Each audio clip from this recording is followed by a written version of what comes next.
if you take a picture of someone holding a buck, like or whatever, you just take a photo. A photographer, you don't just have the subject right in the middle, smack dab. To me, it's not like when I look at a picture that's like that, it's just like I want to see the next picture, But when you got a lot going on in a picture, like I'm attracted to it. My brain's like eating it all up, looking at the different thing that's going on. So when you're doing your e-scouting, I kind of want to find that where a lot's happening. Okay. That's my starting point, where there's a lot of terrain, different crow's foot ridges, a lot happening terrain-wise, or you can couple that with vegetation cuts.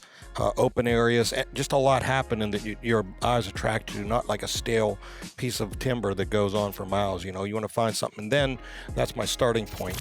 Lights, camera, follow the trail. ready to shoot. If you know where a deer's bedding and you know where he's eating, that deer should be dead. Camera. If you're passive on a deer, what you're doing is you're teaching them. I've got 30 bucks in the Michigan record book. Everyone but one has had at least one previous wound on his body. Some had as many as 4. The Exodus Podcast, Your source for all things whitetail. All right, everyone. Welcome to the Exodus Podcast.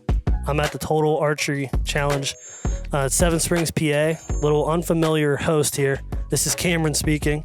And I have 2 brand friends that you guys are very familiar with, Beau, Johnny.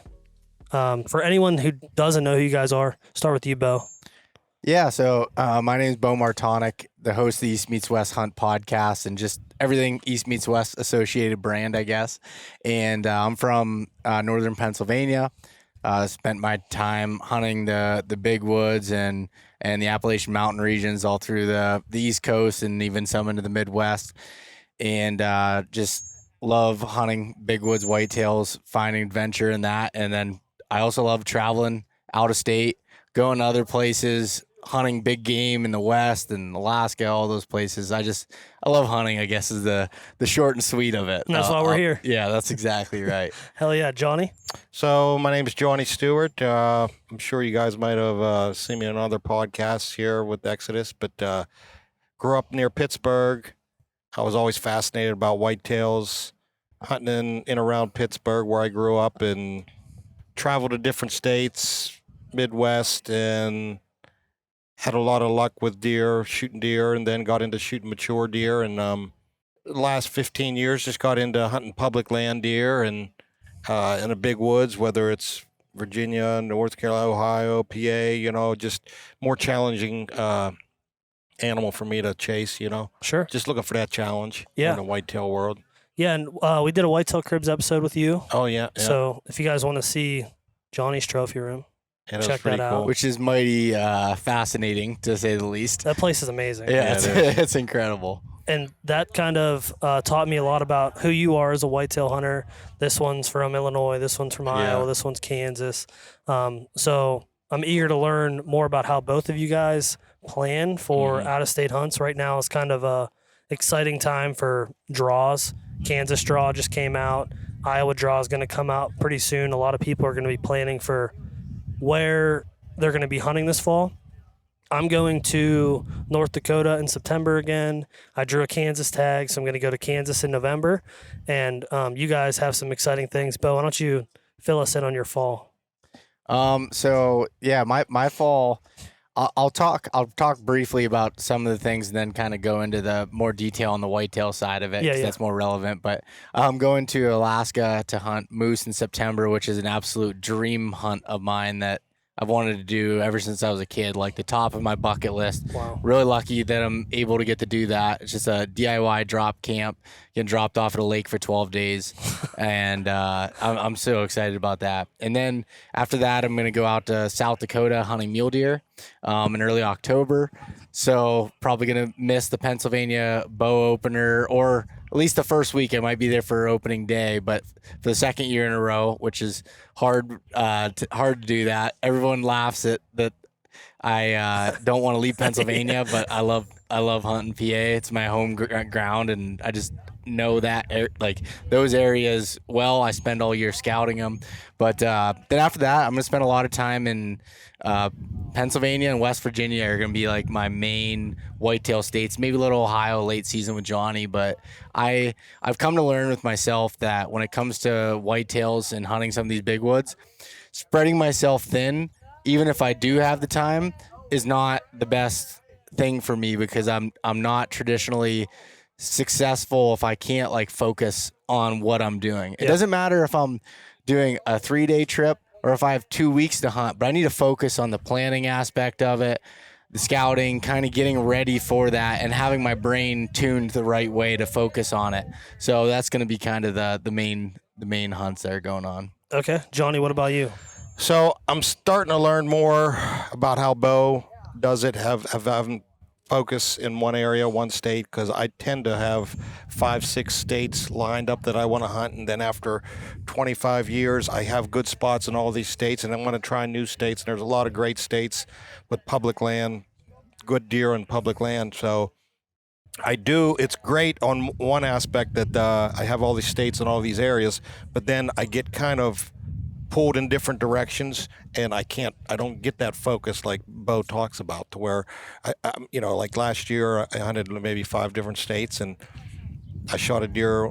I missed one out in North Dakota, but then West Virginia I got one, and then I'm like, okay, what's my next state? I wanted to get like the ball rolling, and then what I learned was a lot of the areas that I hunt are rugged areas, low deer numbers, and I was trying to fit all these states in to where I'd give myself like a 3-day window. And it just, I'm like, John, I don't care how good you are, who you are, you're going to need time in these areas because of the deer densities are low in that. So I'm starting to backpedal a little bit, and I don't know, I felt like I could get it done in 3 days, but it just takes time in a tree when your deer numbers are low.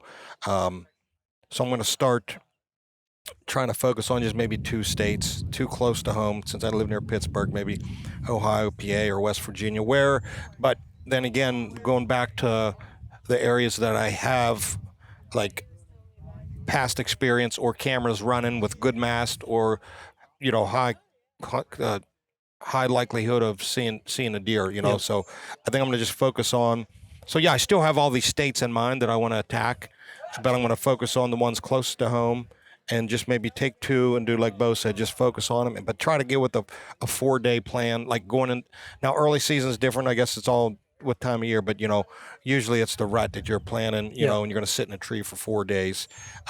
Early season, I think you can get away with, and that's another reason I'm sticking close to home. West Virginia, I can be 2 hours, PA 2 hours, Ohio 2-3 hours. Get some early season, like maybe evening hunts, find some good mass, but yeah, definitely just focus on the states closer to home, and not, because my brain will start going to 6 hours away, 8 hours, 12. I'm thinking we drove to North Dakota, me and Bill, in December, just for, hey, you want to go? Like, yeah, let's take a ride. And I'm like, I wasn't even planning, like, we went early season hunt, but I'm like, this ain't even in my plan. Then I start making plans, and they just go out the door, and I'm just like all over the map, and I'm just like, the end of the season, I'm like, what did you just do? These just like, we're everywhere. Within, you know what I mean? So that's close kind to of home, That's kind of there's, for you guys, are 2 totally different types of personalities when it comes to planning for a season, and that's kind of what I wanted to learn more about, both of your different ways. I think I probably feel like I align more with you in how I plan a season out, but I need to be better at it. And I think you, Beau, I feel like, for lack of better terms, you have your shit together when it comes to. Yeah, I think that's what I would say. Yeah. Going into a season, and you said it, like, the planning aspect's very important to you. So when you have the opportunity to, like you said, in Pennsylvania, you're like, I know these areas, I know what the deer do.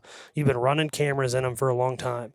When you're planning for a new state, or a state that you've only hunted a few times, that you can't put boots on the ground all the time, like you don't have access to it all the time, what's the number one first thing that you do when you're planning to go to a state like that? Well, I'm going to try to figure out where I want to go, and to me that comes down to what my goals are. Every state is different for me on what my goals are. Like a couple years ago, I went to New York for the first time and hunted And my goal was to shoot a buck. I didn't care what kind of buck it was, anything. So I was going to go and find deer. Now, in West Virginia, I'm trying to kill a really big deer. And that takes a little bit of a different approach to it. So I try to identify the goals first. I think that's important for people of understanding where you're going to go. And even like picking a state, for example, like if you want to hunt 170 or have a chance at 170-inch deer, can you get that done in Pennsylvania? Yeah, you can. But is that likely? Probably not. So like you might want to focus on the Iowas, the Kansases, and those states that require a little bit more planning, draws, and all these different things that come to it. But now say, for example, I have a state plan like West Virginia. And what I would do to go into that is I'm going to try to find areas that, first of all, that have vegetation diversity. So I start with e-scouting on everything. And I want to find areas that are away from major cities. That's a big thing. Away from major population centers that people can't go hunt after work for the most part. And also sometimes even a little bit long, unless you're crazy like Johnny, like that wouldn't even drive on a weekend. Sure. To try to make it a little bit more remote, a little bit further away, a little bit difficult to get to. But then I look at vegetation diversity. I want to find places that have, for a lack of better terms, you look at a map and there's a bunch of different colors.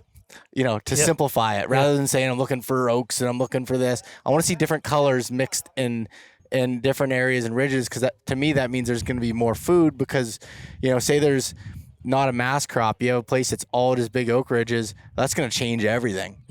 Versus a year that does have mass crops. So I want to find that, and then I look at the terrain and find stuff that's like, okay, a little bit more difficult for other people to access, but I also think terrain lets me understand how the deer are going to move better than areas that are kind of flatter and moving there. So I'll start dropping points on places that are, key vegetation features, whether I find timber cuts, strip jobs, anything like that. And then I start going into like hemlocks, things that you can see on the map. And then I go into the terrain features, like, your traditional, your saddles, your points, your benches, the tops of draws. And then I just look and see where they're starting to find these patterns of where I have a bunch of points close together. Now I'm going to start really diving in and finding the smaller features within those.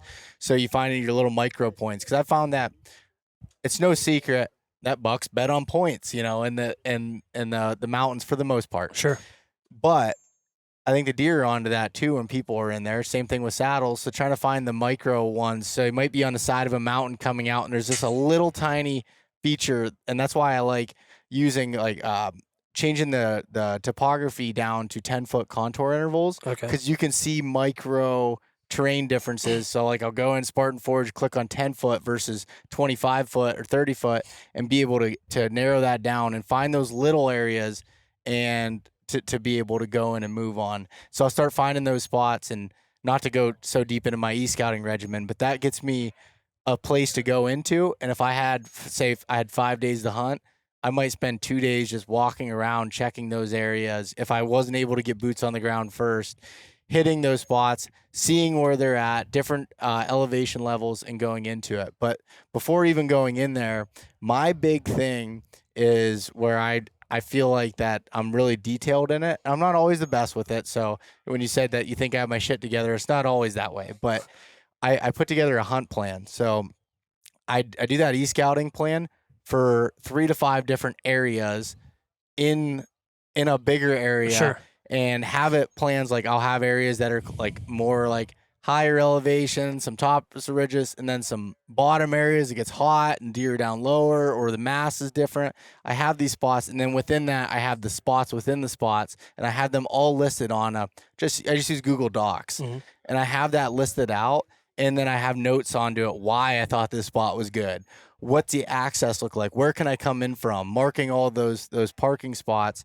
And then so when I go down there and you go through spot A, it's not good. A lot of hunting pressure. Spot B, there's no food, and it's just really difficult to find deer. You don't just get frustrated and be like, you're trying to go out and find cell service to look at maps again. I have a plan that I can strategically follow, and I'm pretty confident in one of these 5 spots that I'm going to find deer. Yeah. It's just, I got to work the plan. I got to work through it. And because for me, I get anxiety pretty easily as far as going into spots or if things aren't working out. and especially an area I don't have confidence in that I've never been to before. But working a plan helps me do that. Yeah, and when you're on limited time, you have to set yourself up in a position to be successful. Yeah. Or like they say, luck has a lot to do with it, right? Like being lucky, but you have to put yourself in a position to be lucky. You got to. Ask Johnny what luck means. I don't believe in luck. What's luck? I just don't believe in luck. Yeah. I hate when people say good luck, because I just believe you can create your own. Yeah, you have to put yourself in the right And the more position. time you're out there, the better chance you're going to have. I don't believe in luck at all, Yeah. So when you say take 5 spots, right? And then you said, like, before you even go out there, you have this plan, and then you get out there, qualify your spots. You have 5 days. You say you're spending probably 2 days trying to qualify an area.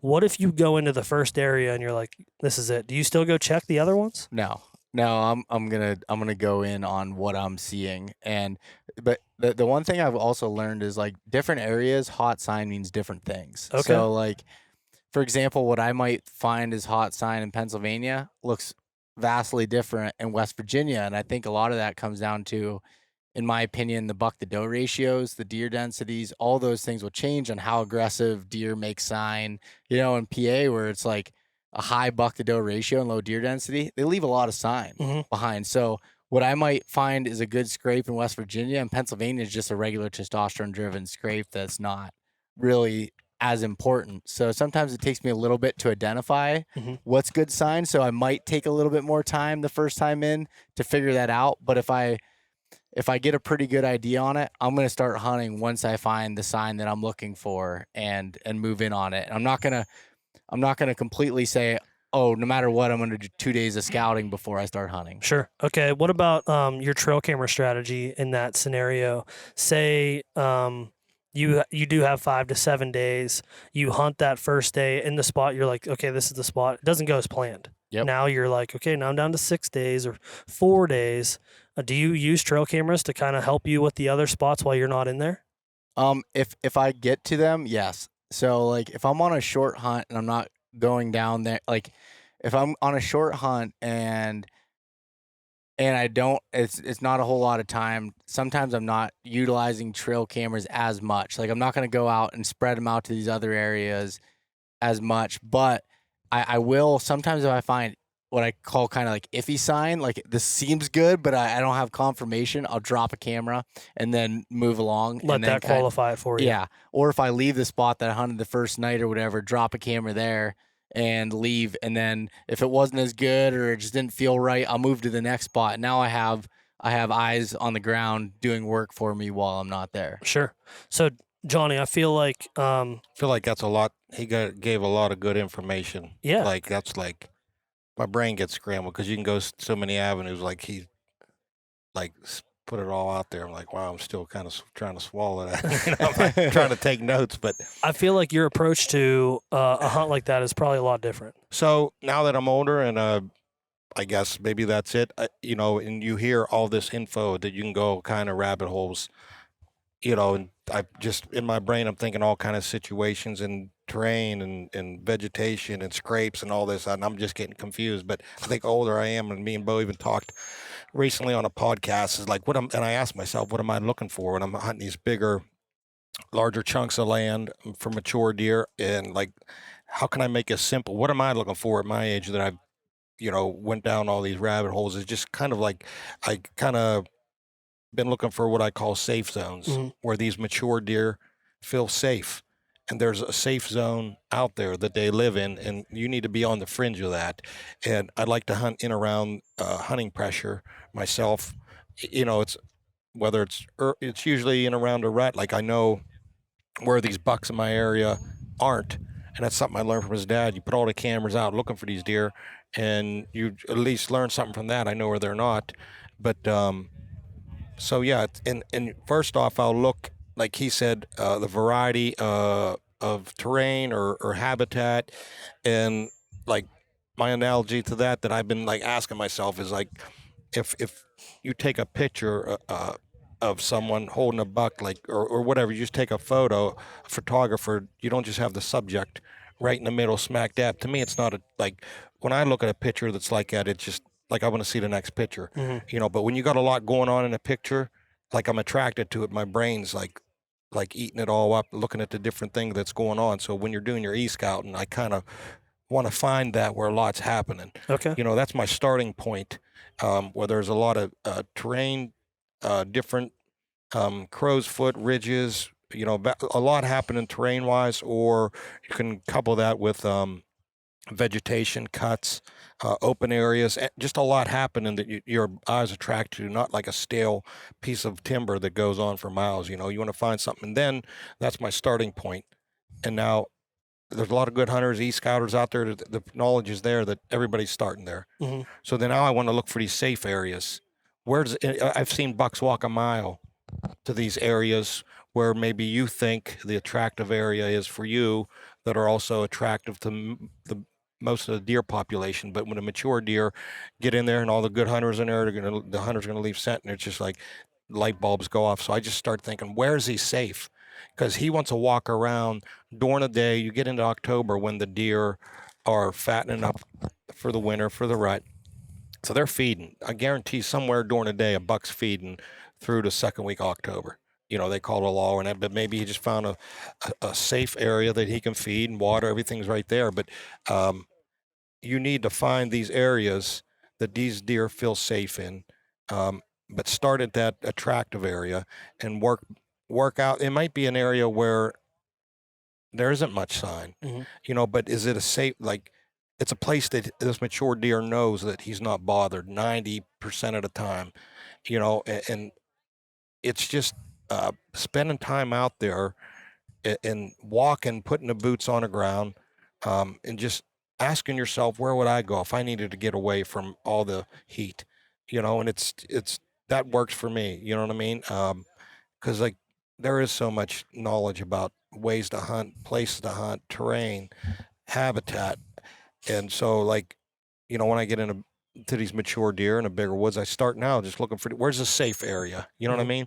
There might be multiple of them, and then I'm going to run cameras in these safe areas, and maybe I'll grab them at night and check them, but because I've hunted a lot of times, I've hunted trail sign scrapes, not saying during a rut it happened, it's just like every situational, but a lot of these mature deer after they get 6 years old, they tend to be nocturnal and not move a lot, but they're moving in that safe area. Yeah. So I just kind of work back, and use the cameras to your knowledge to see if you put 3 or 4 cameras out in one area that you think he's safe, maybe who knows where a valley back in the woods and no one goes to, a north side slope or just not much sign. And but yeah, they'll go a long ways to get to these attractive areas and seek out the other deer. But so that's kind of how I've been trying to dumb it down for myself to help myself out. What do I want to look for, John? With all the knowledge that is out there, I'm just like, what do you want to see? And that's kind of how I've been seeing it recently. Yeah, and Johnny's taught me so much about like those safe zones. When we were talking about it, we talked about it on the podcast, but we also talked about it offline for hours too. And like he helped make a lot of things click for me from the standpoint of like thinking of scenarios I ran into and where I was finding deer that didn't really make sense from the standpoint of your traditional thinking of where these deer want to live. And it made sense talking about these safe zones. Like, okay, the pressure's coming from here. These bucks are all of a sudden, that I found the spot that, I kind of stole the term from the hunting public, but a buck nest where I found this area that's like down in this bottom with some blowdowns that the deer were laying in. And every time I was in there, I was jumping bucks and finding them in this spot. And it was just because there was hunting pressure coming from all these other sides. And it was kind of in this like bowl where just like also the vacuum of wind, they can lay down there and detect any danger that's walking up behind there. It was just like this little hidden hole that they were hanging out in. And it makes you think about things differently, especially in areas that do have a little bit higher hunting population or hunters. When you found that spot, why were you in that spot in the first place? Like, what was the attraction to, like, you were off a little bit because you kept going, you found out that they were here, but where were you looking initially? Like, all the diversity was there, so that's why they were there, but they just weren't up in that during the day? Yeah, there was that. And then also, like, I wasn't that far off. Like this, like I was on this bench that was just above where there was a big community scrape, and I was getting pictures of these bucks at night, and I thought they were coming from further away. And I started like branching out with cameras and moving, and I wasn't finding them. And so I was like, I think they're living underneath my nose, and I just wasn't finding them. So I just started like basically just walking as much as I could in some of these areas that weren't initially jumping out at me, and being like, maybe they're not jumping out to other people too, and being able to go in there. And then I, jumped them. And then first time I thought maybe it was kind of a fluke. And then the next year had the same thing happen. And it was like, okay. And a lot of times I find these spots because I'm looking for a specific deer that I can't find. And they're just, my mind is like boggled because I can't figure out this deer, which we all can relate to that. Yeah. And then I kind of find some of these spots by accident, but I try to learn from it. Like, what are some like characteristics that you see that can be applied elsewhere that these deer might like it, and why do they like these little safe zones? Yeah, and the one area that pops into my mind, so I know the cut up on this ridge had a lot of food, a lot of deer sign, and I looked for this deer. He lived in there as a 4-year-old. I seen him often, but as he got older, he wasn't in there, maybe nocturnally, and I'm looking on the other mountain. I spent a year looking for him, and here he was just 300 yards down across this road, and there was just like what I call a seam. Like there was an old cut and a newer cut and a creek bottom. It just like, and there was a couple single hemlocks that he was laying under, and he was just, and I actually got him on camera. And it's another thing about these older deer.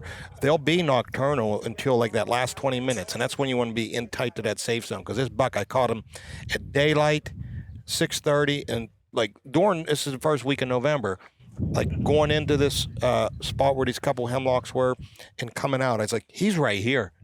And I'm talking November 5th, 6th, 7th, when everybody's thinking they're running around with their head cut off. He's not moving. He's totally nocturnal to that last 20 minutes.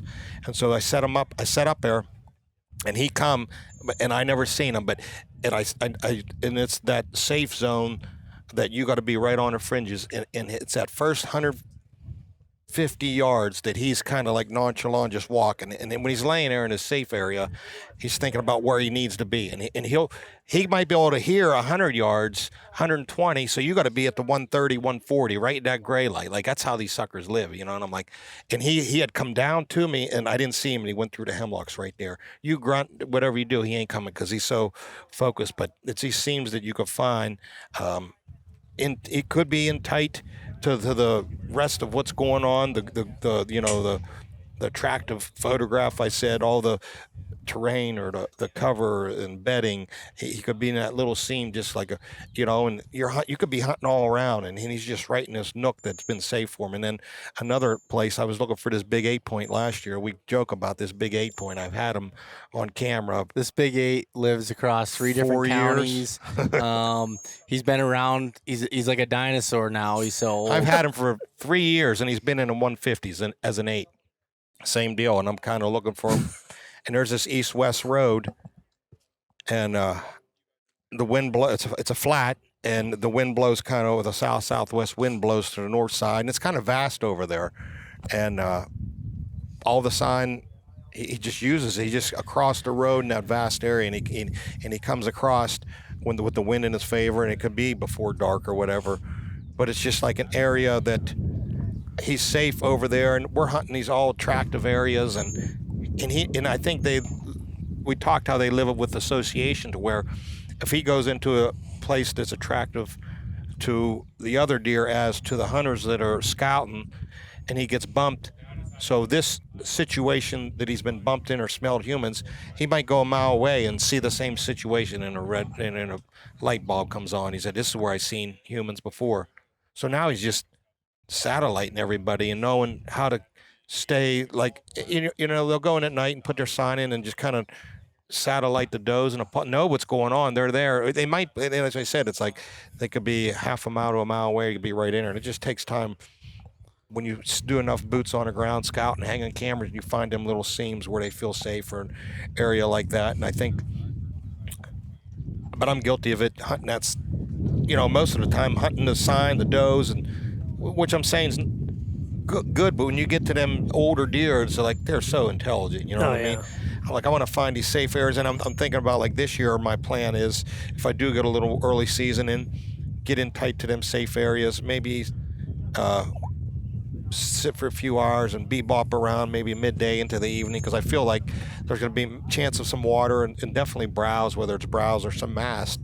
Because you look at these suckers with their big belly, you know they're laying a lot and they're eating a lot. I'm like, it's just like, John, they're laying around a lot and they're eating a lot. Well, are they, you know, they're in close proximity of their food. Every got it all figured out after being in there for years. So you just got to, and like, that's half the fun of it, is finding them areas. And like you asked Beau about, and I looked at my history of hunting, and I learned that I would start figuring out an area and where the deer are, then I would move to a new area, because it's that learning curve of finding the deer. Sometimes Beau said, yeah, I'm learning that I get in these new areas. I know where I can go to kill a buck, but I'm scouting all these new areas. I said, I know, because you kind of, if you do figure it out, maybe not on just that one certain mature deer, but in general, how the deer checking scrapes and this and that, you almost kind of, oh no, I want to figure it out again. I want to go through that learning curve. Then you're just sitting in a tree waiting like this, you know. And I think it is that learning curve that we all enjoy. It's like, I know I learned that I would start finding the areas that I know I can kill a deer, but then I'm off checking a new area, you know. Yeah, we joke, it's like the hunting part of sitting in the tree all the time honestly isn't that fun all the time. It's the part of trying to figure it out and going into these areas and trying to understand how each area, because every area is so different, of like how they are moving through this and why, but they all have the same tendencies. Bucks want to survive. Yeah, first. They want to breed does. They need some food and water. It's just how they're prioritizing those things and how they're using their situation that they're given is a little bit different. You know, somebody that, say someone that's a high level at a company making a whole lot of money, his idea of prioritization of what he wants and be able to do is something different than someone that's kind of in poverty, and how they're going to be able to do that. And I think depending on what the land is giving these deer kind of dictates how they live their life. I think that's a really good point. I joke about that all the time, about like the act of hunting, like the act of once you get in the tree is not that exciting. No, yeah. Until the moment of truth. But what's fun is putting yourself in the right position to have the results. Mm-hmm. I think that's more fun. But I think that's been the attraction to me traveling to new places, is every time I go somewhere new, I have to figure it out again. Yeah, and I'll hunt. So North Dakota, for example, I've hunted there for 2 years, and every time I've gone back, I've killed the biggest buck in my life, and it's a lot of fun. But I think this year is my last year going, because I want something new. I want to see how deer use a different kind of terrain or in a different spot. Maybe I even go to a different spot in North Dakota that offers something different. But that is definitely the attraction. You're to right. it. That's and you got to figure out what's fun to you and what you like. Because like, I know there's some people that they just like their number one goal, which I think all of us want success. But if that's like they don't care about seeing new places, they just want to do that. Your best odds are probably to hunt some of the same areas year after year after year and learn those areas. Like you could walk in there with your eyes closed and figure out how to get to your tree and be able to get in there and hunt. Not saying things don't change within those areas, but you start to get a pretty good idea of what's going on in those places. But that's for me, what's fun about traveling to new places is the adventure aspect of not only like figuring out these deer, but just seeing new places and doing that and getting to go to these, you know, crappy gas stations that are down here and figuring out what has the best breakfast food in here and going to do and just figuring out the whole picture to the adventure aspect of the hunting. And that's what's fun. Like, I mean, I love hearing the stories about when Johnny first started going down to West Virginia and hunting 20 years ago, and just like meeting the people that led him to hunt here and became friends with these people. And this, like, it's just like, it's wild to hear that. Yeah. And it's to each their own. Like you might, and I said, for me, I went through a stage where I loved killing deer when I was young. Then it was shooting mature deer. Then it was like, I know at one point, Buzz like, you ever going to kill a deer? I said, what do you mean? So you got all these bucks on you, and I said, and I asked myself, I was like, I didn't really care. I just wanted to be out there. It was hunt all season. I just loved hunting and being, I don't care if a deer comes by. And then other times you're like, man, I want to kill it. It's just, it's great there. So wherever you are in your hunting career, you know, so be it. You know, that's what's great about hunting is like, Yeah, It's but all in and what you I, feel I like still doing. do think though, like for out of state hunts, you're talking about going area for the first time or whatever.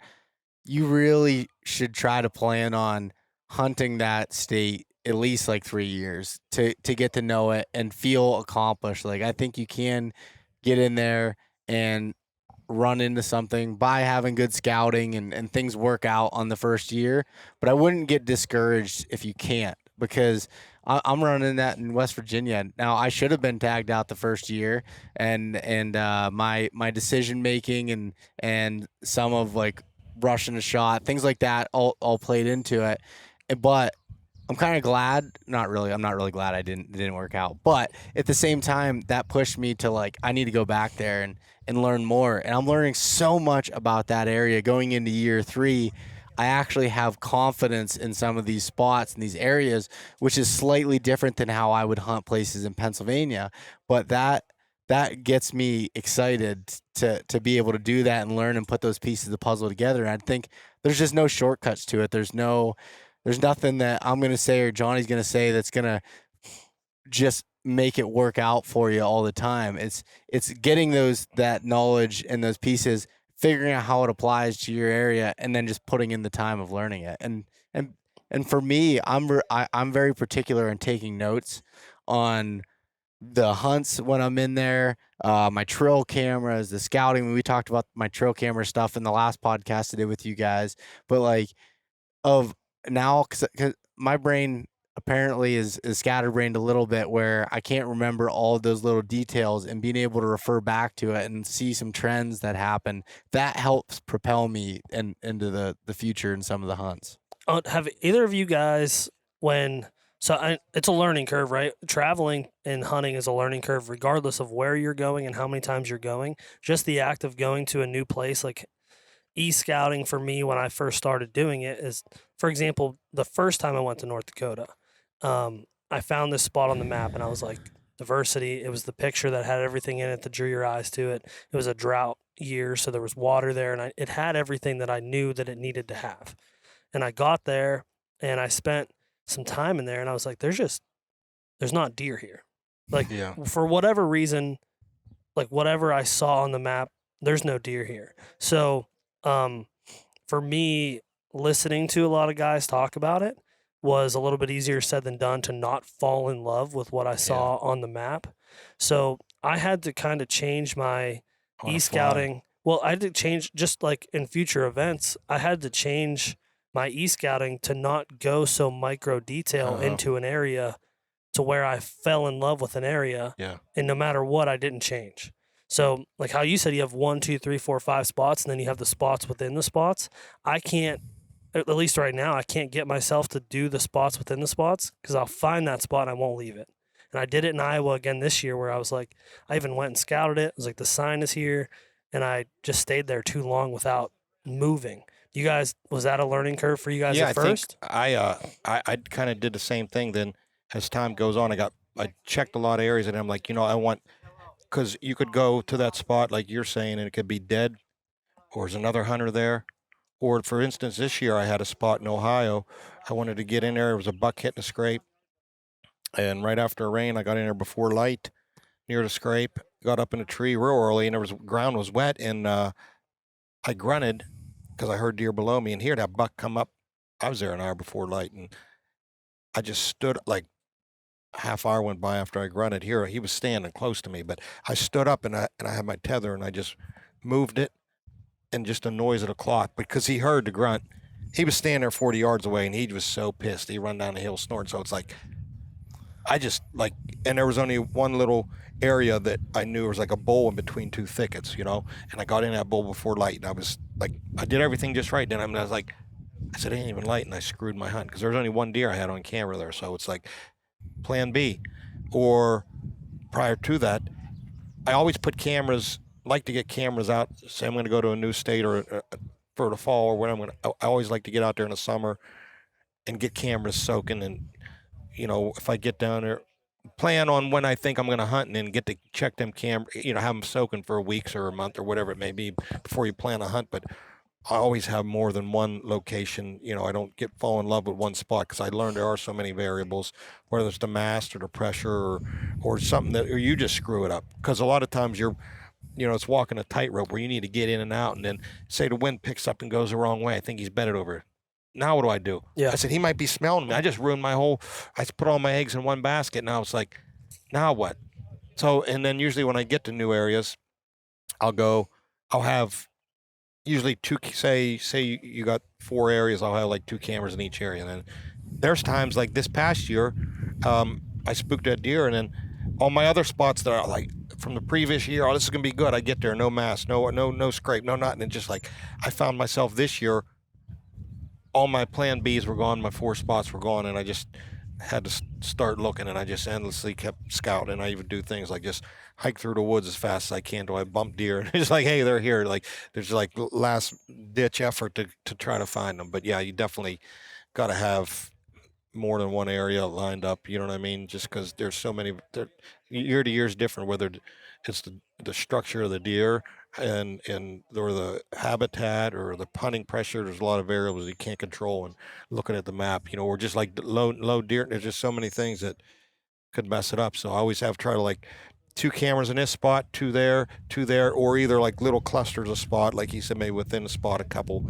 But always carry a bunch of cameras with you when you go down in the summer, and just plop them out and get as many as you can, and then because a lot of them are going to, and it seems like the ones you think are going to do good are the ones that bust. You're like, this could be a bomb spot. You get back here, nothing. And you get a spot, this spot sucks. And there's buck.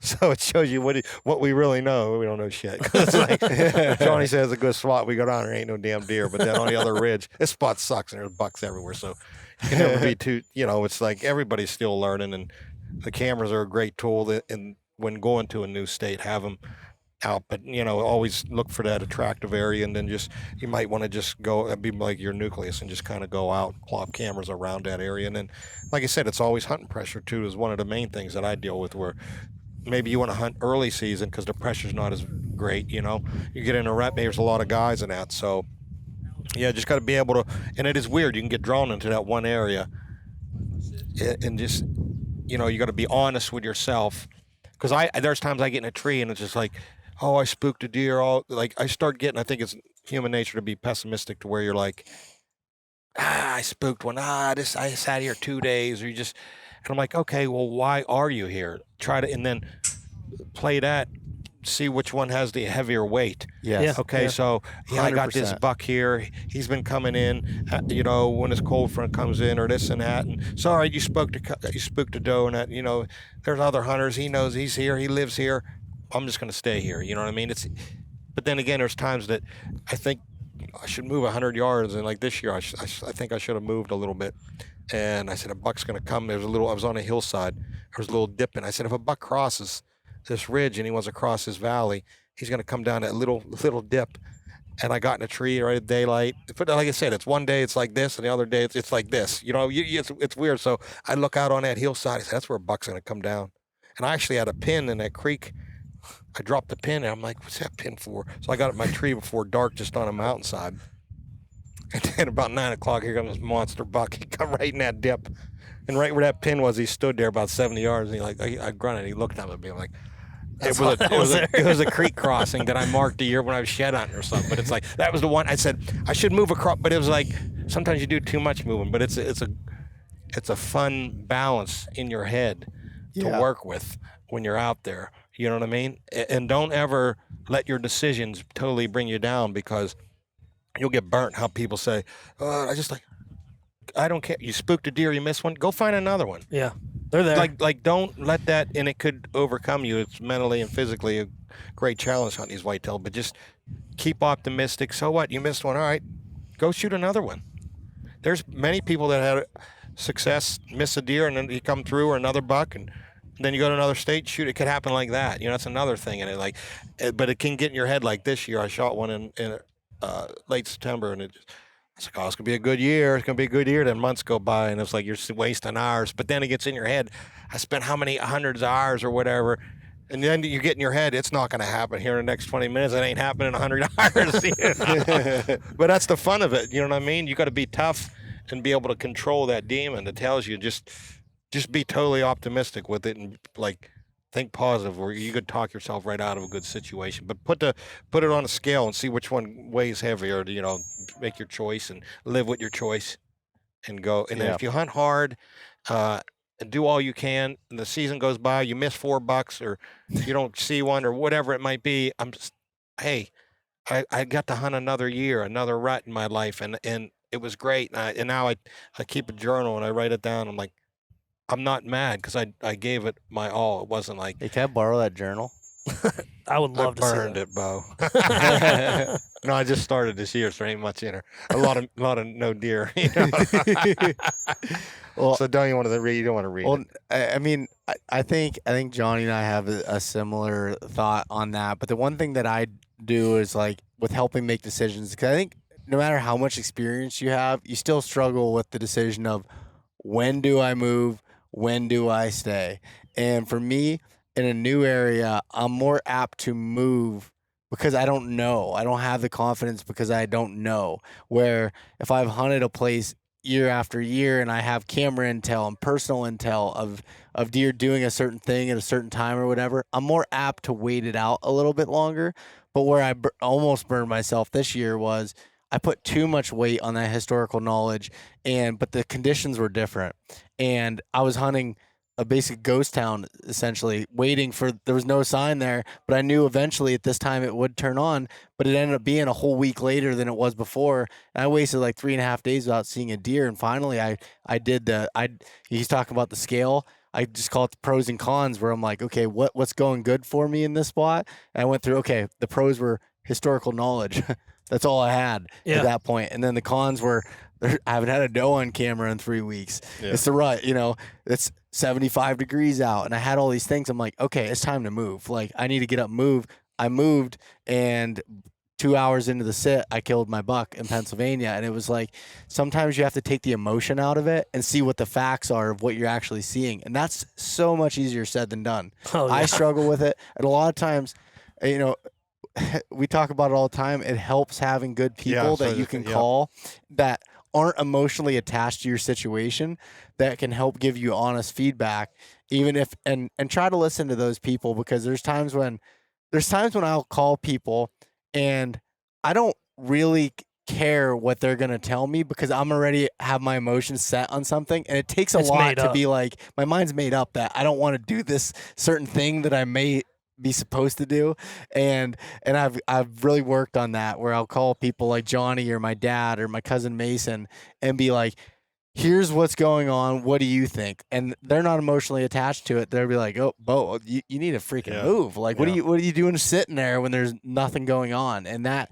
really helps. Like, it's really difficult to stay mentally in the game, but I think kind of trying to take your emotion out of it will help make those decisions. But I know that we're not alone in struggling with that, because come November 4th, 5th, my inbox is filled up with messages of the same thing. I don't know what to do. This isn't working. What do I do? Should I stay? Should I go? Should I stay? Yeah. And I can't answer those messages in a short sentence because I need to know the whole background. It's like you can't just answer that based off of those things. But that is one of, for people listening, that's probably one of the best pieces of advice that I've taken from this. Because I had that happen to me last year where I didn't have that person to bounce something off of, and man, did I need it. I needed it so bad, because I was like making these decisions. You see somebody to hold you. Yeah, I was like, I was making these decisions, and I was chasing my tail, and I needed someone to say, like, dude, we've been talking about that lately. Like, and like we even started doing some e-scouting for people and helping them, and we even talked about even being there for people like during the season, because a lot of people don't, 1-800 call Johnny. Yeah. Like some consultant and helping, like, because we can call each other and this and that, but it's nice. And I even thought about with my consultant, and we talked about is like through the season, some people just need someone, you know what I mean? Yeah, someone that'll tell them. A therapist, a deer therapist. That's really what it is. Yeah. Deer Dr. Deer. And someone that won't lie to you. I think a guy already has that name, but you could probably try to steal it. Deer Dr. Beau. Dear Dr. Beau. Dear Dr. Dear Johnny. Dr. John. I think Johnny would be on my list. I joke about John it. Deere. John Deere. Yeah. I joke about it all the time, but I think you have a little bit of a whitetail's brain inside of yours. Like, I've never talked Well, to there's a someone. lot of open space, so maybe a whitetail's brain could fill a little bit of the gap. He kills All them, right, and then he Beau. just stuffs it in there. Yeah. He's like the closest human being to a whitetail I've ever talked to. Oh, 100%. We talk about luck and not being a factor. I am extremely lucky to have met Johnny and get to hang out with him and spend enough time, and because I've learned so much of just like spending a day walking in the woods and scouting and just seeing how he thinks about deer, because everyone has their own methods and approaches to things, and like someone like John that has so much experience in so many different areas that he can take that knowledge and apply it to a scenario is it's Priceless. you can't get any more value than that. Yeah. So we're 45 minutes here and here. I want to run both of you guys through a scenario. I'm going to give you guys Nice. I'm going to give you guys two different states, and I want you to tell me, like, you basically already told me what you're going to look for, but I learn better Good. by giving Yeah. you a scenario. Yeah. So, Beau, I'm going to throw you a little bit of a different scenario because you're like a big woods guy. Yep. And you're going to break out of that, and you're going to go to the prairies of Kansas. You have a hunt. You drew your Kansas tag. You're in a trophy unit. So your goals are you want to shoot a big deer. You have 2 weeks to plan this hunt. You're going to take the second and third week in November, and you are solo on this trip. So walk me through from, okay, I need to do this to get this result. Yeah. I mean, I still think I'm going to take a similar approach to it, although there's not all these trees and a bunch of big elevation. There's micro things of that.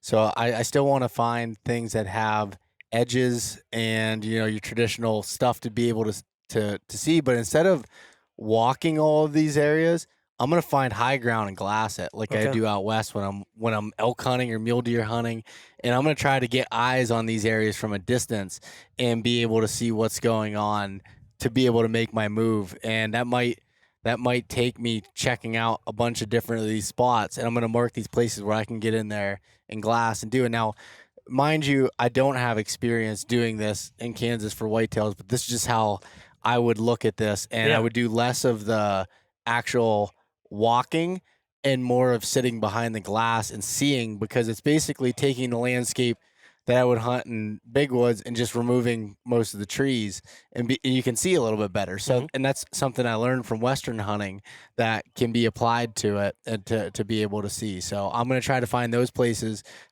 versus 100% just walking these spots. How important is, like, when you're qualifying an area, I'm talking big picture area. Yep. So you're picking an area within a map. How important is it to have access to multiple pieces of public or walk in or whatever? Or will you try to find an area on a map that has like one or two places? Okay, let me break this down a little simpler. You have a big area. Yeah. And you have an area that has 10 walk-in public areas that look okay. And then you have another area that has one piece of public that looks dynamite. Which one are you going to gravitate towards? Is it are we talking Kansas still, or are we talking Yeah. anywhere? Okay. Well, anywhere. Let's just say Okay. anywhere. How big is are you talking like the one dynamite piece? Is it a big chunk, or is it the same as the other 10 that look okay? Let's say the dynamite one's a big chunk, and then the 10 that are okay are like 3,000, 2,000, 4,000 acres, and the big one's like 60,000. Honestly, I'm going to go to the gray area in that particular scenario because there's more land. There's still land to be able to work with and check it out. Now, if it was a spot where, say, there was a 15,000 acre chunk, or there was 10 that were the 2,000 to 3,000, I'm going to go to the 10 that 2,000 to 3,000 because I can bounce around and hit it. Again, another thing I learned elk hunting, when you don't know an area, I used to think you just want to backpack into these remote areas. What if you get back there and there's not any elk and you're so committed to this spot? I think it's the same thing for deer. When you can bounce around and check these spots, then that adds value. But if you find a big chunk of that you can move around within that one that one piece, I'm gonna go to that. Okay. Yeah, I've had that scenario happen, like that North Dakota trip. The first piece looked great. There was no deer there that I could see. And I went to an area that had 10 or 12 okay looking spots that had, like, maybe they just all had water. And I knew that we needed to be around water. What I found was in the area that had 10 or 12 okay looking spots on the map, within those 10 or 12, there was one dynamite one that I found. Oh, So yeah. I took Played the odds. Yeah, I played the odds in that. Yep. So I mean, it's interesting just to see how you would play that out. Yeah. So is there you have the glass? You're gonna take glass there. So you find the buck that you want to hunt, right? Yep. And you have 2 weeks to hunt them, and you're moving in on them. What's the strategy? Back in the open country again. Yep. Are you gonna are you gonna just move right in? Or do you think you're going to watch him again, try to figure out what he's doing? Time of year would be important there. So if it's during a It's rut, a rut. I'm going to move right in. Yep. If it's early season, I might just sit back and watch him Mhm. and try to see where do I think he's going? Why is he going there? Where's he coming from? Kind of that scenario. But I'm relatively more aggressive. But if it is, like I said, an early season, I'm going to probably sit back and watch a little bit and try to see, okay, now he does that 2 days in a row, that I ain't waiting the third day. Like Sure. I'm moving in and going to try to figure out how to kill this deer. Right. So, Johnny, we're going to go to trying to find somewhere you haven't been. Well, I mean, I want to give a California. take I on was going to say. what you Oh, yeah, told Beau, okay, because go I ahead. haven't done much prairie, much Well, flat. let's do that then. So I think definitely, if you're saying, would you say about first, second week in November? Second and third, yeah. And I was planning to go there. If I couldn't get out there this time of year to drop cameras, and I just, like you said, I would, if it's within, like you're talking maybe a larger chunk and a couple individual pieces, I mean, if they're within 2 to 3 hours, I'll check them. I want to know everything about that area. Okay. I don't care if it's 3 hours away. I'm gonna scout, and I want to, okay, maybe take the first attractive one, but then I'm not going until I get them odds in my favor, maybe find that deer I'm looking for. But I think I'd put, like, to me in my head, what you're saying, I'd put a lot of time in a vehicle, glassing from the vehicle, riding around. Because you're talking about that time of year, the deer midday be chasing crew. That's when you're gonna see them crossing fields, and you might take an area that looks okay or whatever. You know, if there's does there, you don't know where this buck could come from. He could be some top secret private area, and he's over in this little. So I'd definitely do some driving to find deer. Cover as much ground as possible. Cover as much ground as I possible. You know, mostly looking for the cream of the cream. You know, but also have drop points in like decent areas. But yeah, and if it's during a rut, say you catch a big buck on a hoof crossing a field, this and that. Where's the nearest public? You know. Or if he's with a doe, maybe you could do some spot and stalk, or it might be just a funnel, or something's going on. He's there for a reason, you know, and it's time to act now. But that doesn't mean in the next few days, and then you can kind of see where people are hunting by you getting out there, fresh eyes, and guys maybe have been hunting. I did it this year in Ohio. I found an awesome spot. I didn't think any guys were hunting there. Mast, nice little thermal hub scrape. I was like, this is awesome. No vehicles. Well, here the guys were parking. I come out the one day and they went in, and it was so dry and crunchy.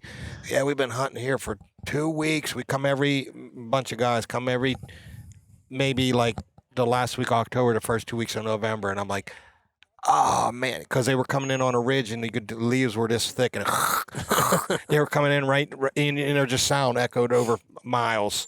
And I'm like, you guys ruined this. So, you know, I'd definitely be looking for where the hunters are, because they're there. But if you put the time in driving around, you could see where they are. Hunters look parking spots. Guys been parking. I would definitely hit. Like, I want to see as much as possible, even if it's one day that you burn and you drive say you drive all day. Yeah. You know, okay, you burn one day, but you learned a lot. You know, but I'd definitely Put some miles on. Put some miles on.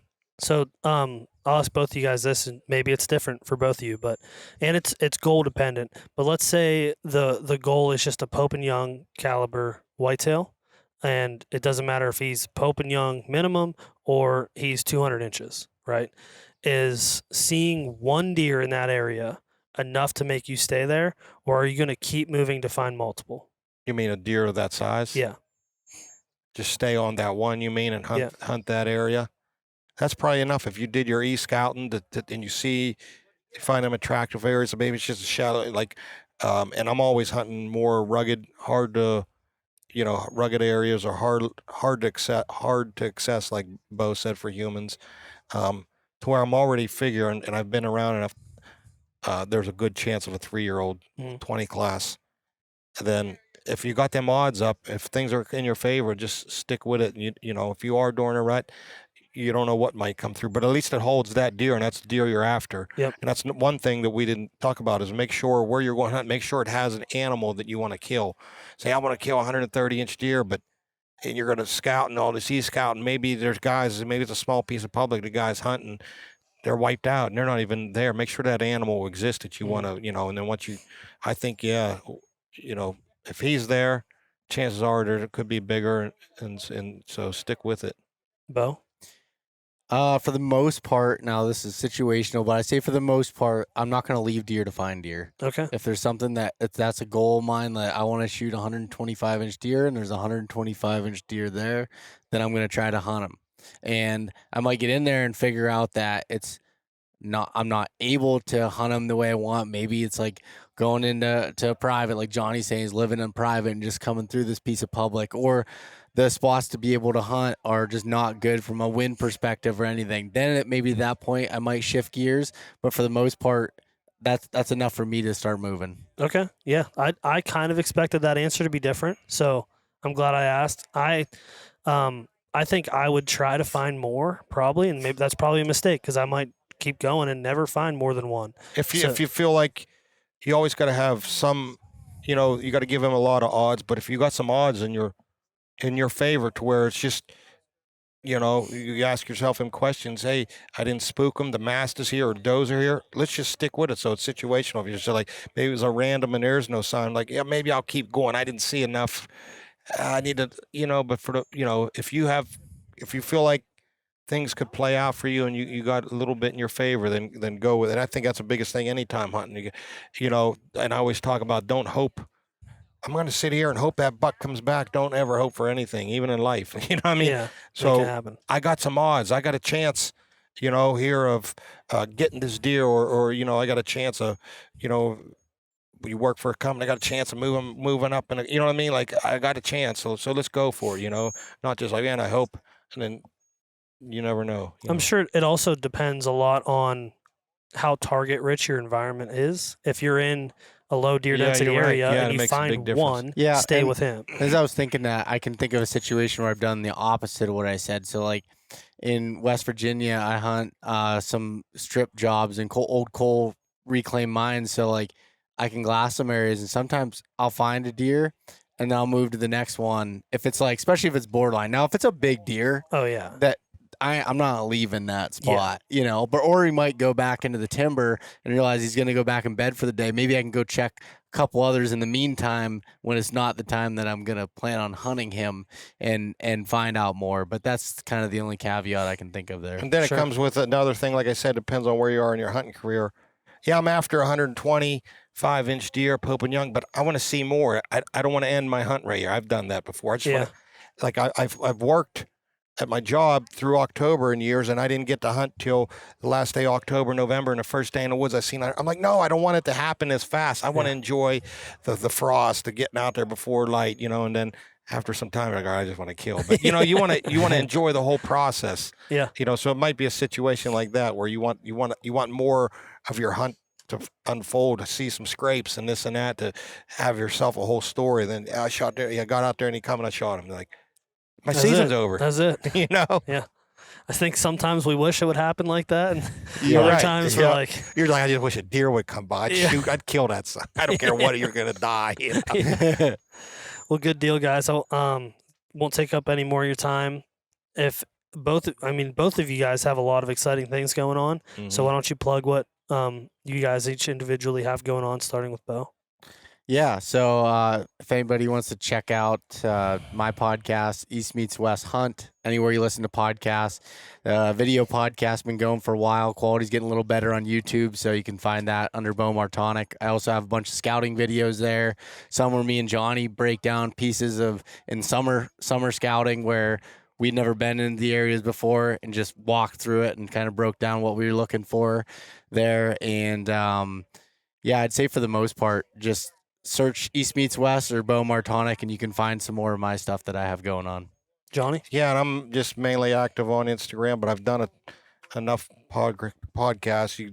You know, search my name, Johnny Stewart, to come up. But a lot of public land hunting stuff, and I have been, like we talked about, doing some consulting, people trying to help other people. I feel like I learned from the animal. It took me so many years, and I've recently hunted with some guys that spent a day or two in the woods with me, and like I learned more a day or two with you than I would have learned in years. I'm like, man, I need to be helping people. And I enjoy helping people.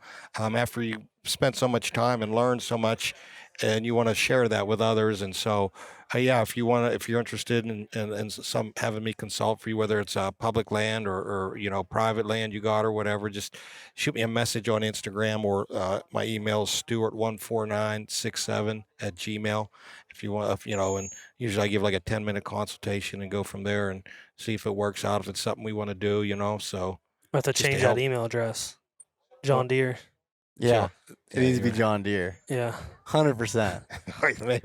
maybe I'll look into that. All right, guys. Well, enjoy the rest of Total Archery Challenge. Yeah. Get out there and shoot some thanks, arrows. Cam. Yeah, Yeah. thanks, Nice seeing Cam. you. Appreciate it. Yeah.